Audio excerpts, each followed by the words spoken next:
जी students, कैसे हैं आप? ठीक ठाक है। मैं हूं एहतशाम शीद फ्राम यूनिवर्सिटी ऑफ गुजरात। अच्छा, आज के लेक्चर में हम डिस्कस करेंगे कि पॉपअप मेन्यू हम कैसे बना सकते हैं। तो पॉपअप मेन्यू क्या है? जो अमूमन ऐप बार पे 3 डॉट्स आप देखते हैं ना, उस पर क्लिक करते हैं हम, देखिए मेन्यू ओपन हो जाता है। तो उसे हम कैसे बना सकते हैं, तो आइए चलते हैं आज के लेक्चर की तरफ।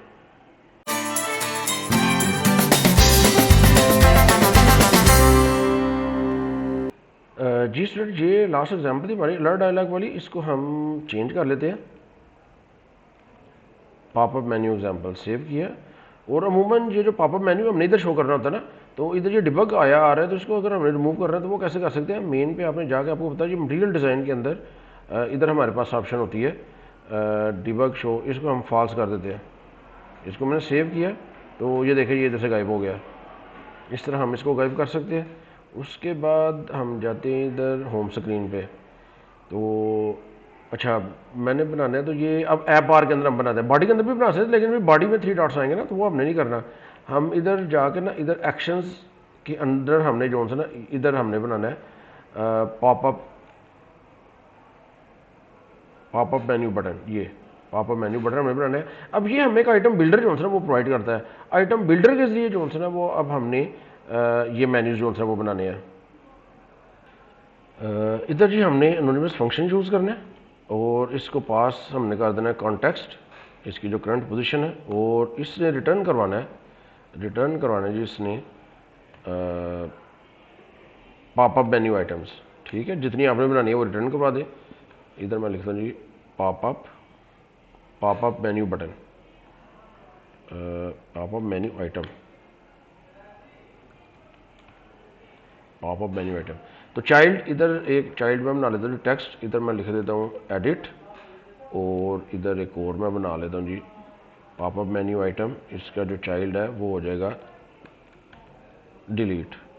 ठीक है, इसको मैंने सेव किया। तो ये देखिए ये 3 बटन इधर डॉट्स इधर आ गया। अब मैं इस पर क्लिक करूँगा तो ये देखिए एडिट और डिलीट आ गया। इस पर मैंने क्लिक किया, एडिट और डिलीट ही मेरे सामने आ गया। तो अभी इन पे क्लिक पे जो है ना कोई एक्शन परफॉर्म नहीं हो रहा, तो वो हम कैसे कर सकते हैं जी। इधर पॉपअप मेन्यू के अंदर इधर हमारे पास एक फंक्शन होता है ऑन सेलेक्टेड। इधर हमने एनोनिमस फंक्शन बना लिया। इधर जो है ना हमें एक वैल्यू पैरामीटर मिलेगा, और इसके अंदर हम सिंपल हम क्या लिख देते हैं, प्रिंट करा देते हैं जी वैल्यू को, जो भी वैल्यू है ना उसको प्रिंट करवा देते हैं। अब ये वैल्यू कहाँ से आएगी? अब ये जो आपने पॉपअप मेन्यू आइटम्स बनाई है ना, यहाँ पे अब आपको हर एक की वैल्यू भी साइन करनी पड़ेगी।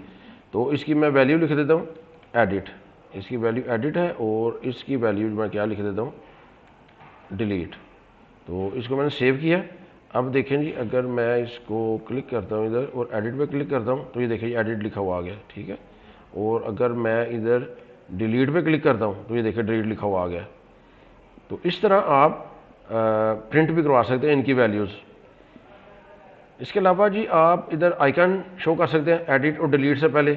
उस सूरत में हमने क्या करना है, ये जो चाइल्ड आपने बनाया ना टेक्स्ट, अब इधर आपने क्या करना है, टेक्स्ट पे क्लिक करें और इसको रैप कर दें रो के अंदर, रैप विद रो।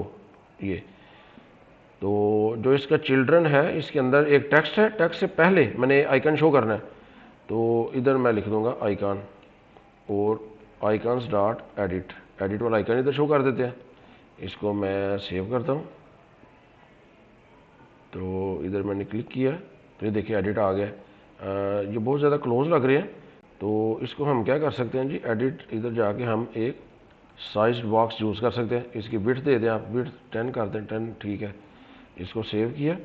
अब मैं इस पर क्लिक करता हूँ तो ये देखिए अभी हो गया। इसी तरह डिलीट के ऊपर भी आपने लेके आना है, तो इधर क्लिक करें और इधर जाके आप इसको रैप कर दें विद रो, और इधर आप इसी तरह जो आइकन है वो इधर लिए आइकन्स डॉट डिलीट कर दें, और इधर एक साइज बॉक्स शो करवा दें, इसकी विड्थ रख दें 10। इसको सेव कर दें। तो अब इसमें मैं क्लिक करता हूँ तो ये देखें एडिट और डिलीट ये दोनों इधर आ गए जी। ठीक है, तो आप ये जो आइकन है ना, ये जो 3 डॉट्स है, ये भी चेंज कर सकते हैं। वो आप कैसे कर सकते हैं, ये पॉपअप मेन्यू बटन है ना, इसकी आइकन प्रॉपर्टी आपने यूज़ करनी है, और इधर आप आइकन शो करवा दें, आइकन्स डॉट बाय डिफ़ॉल्ट ना ये होता है मोर वर्ड, ये मोर वर्ड होता है बाय डिफ़ॉल्ट। इसको मैं लगा देता हूँ तो ये देखिए, तो ये 3 डॉट्स ही रहे हैं। तो इधर मोर वर्ड के अलावा आपके पास इधर कौन सी ऑप्शन है, हॉरिज, हम हॉरिज लगा देते हैं और इसको सेव करते हैं। तो ये देखिए अब ये 3 डॉट इस फॉर्म में हो गया। और इसके बाद हम क्या करते हैं जी, इधर एक हमारे पास ऑप्शन होती है आइकन्स डॉट मेन्यू, मेन्यू हम लगा दिए। तो अब इसको सेव किया तो ये देखिए ये इस तरह का मेन्यू बन गया। तो जी आप अपनी मर्ज़ी से आइकन भी चेंज कर सकते हैं मेन्यू का। अच्छा जी, और इसमें आप क्या कर सकते हैं, आप ऑन सेलेक्टेड में, हाँ जी ये प्रिंट हम वैल्यू कर रहे हैं ना, तो आप चाह रहे हैं कि जी जो बटन क्लिक हो उसकी बेस पे कोई एक्शन परफॉर्म हो। तो इधर आप ये जो प्रिंट सिंपल लिखा ना, इधर आप इफ़ कंडीशन लगा सकते हैं, if value double equal edit, अगर एडिट है तो फिर प्रिंट करवा दें एडिट क्लिक्ड, प्रेस की बजाय ना एडिट क्लिक्ड। और else if value double equal delete, delete value रखी हुई है ना, हाँ डिलीट है। तो इधर हम क्या कर सकते हैं, प्रिंट डिलीट क्लिक्ड, ठीक है। इसके अलावा भी अगर कोई और हो तो वो भी आप कर सकते हैं। इसको हम सेव करते हैं।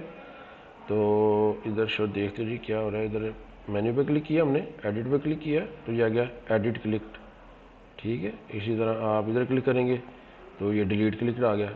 तो इस तरह आप इंडिविजुअल मेन्यू की बेस में ना एक्शन भी परफॉर्म करा सकते हैं।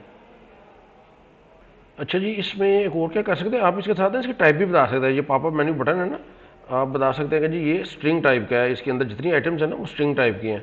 इसी तरह ये जो पॉपअप मेन्यू आइटम है इनके साथ भी आप इनकी टाइप जोन से ना वो बता सकते हैं। ये देखिए स्ट्रिंग, और ये जो पॉपअप मेन्यू आइटम है इसके साथ स्ट्रिंग।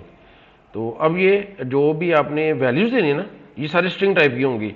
आप अगर लेकिन इसकी टाइप इंटीजर करते हैं, फॉर एग्जांपल इधर मैं कर देता हूँ इंट, इधर भी मैं कर देता हूँ जी, अब मैं इनकी टाइप इंटीजर कर देता हूँ, ये देखें। तो अब इसका मतलब कि अब आपने जो वैल्यूज़ देनी है ना इनकी, अब वो इंट देनी है। अब देखिए इधर तो एडिट लिखा हुआ ना, यहाँ पे मसला आ गया, देखिए एरर आ गई है। अब मैं इसकी वैल्यू इधर 1 कर देता हूँ और इसकी वैल्यू जो है ना अब इधर मुझे इंट वैल्यू देनी पड़ेगी। इधर इसकी वैल्यू मैं 2 कर देता हूँ, ये देखिए वैल्यू 2 कर दी है। तो इधर अब वैल्यू इधर डबल इक्वल, इधर मैंने चेक करना है कि अगर वैल्यू 1 है तो एडिट क्लिक हो जाए, अगर वैल्यू जो है वो 2 है तो एडिट क्लिक जो है वो शो हो जाए। इसको मैंने सेव किया, तो अब इस पर मैंने क्लिक किया एडिट, तो एडिट क्लिक आगे लिखा हुआ, ठीक है। तो अगर आप सिंपल ये 1 2 के जरिए, ठीक है, इंटीजर, इसी तरह आप कोई भी टाइप जो है इधर दे सकते हैं। तो ये भी ऑप्शन आप यूज़ कर सकते हैं मेन्यू आइटम के, पॉपअप मेन्यू बटन के साथ। जी स्टूडेंट्स, आज के लेक्चर के लिए इतना ही। आज के लेक्चर में हमने पढ़ा है कि पॉपअप मेन्यू हम जो है वो कैसे बना सकते हैं। तो नेक्स्ट लेक्चर में हम देखेंगे कि ड्रॉप डाउन जो मेन्यू है वो हम कैसे बना सकते हैं, ठीक है। तो उम्मीद है आपको समझ आ गई होगी पॉपअप मेन्यू की। शुक्रिया।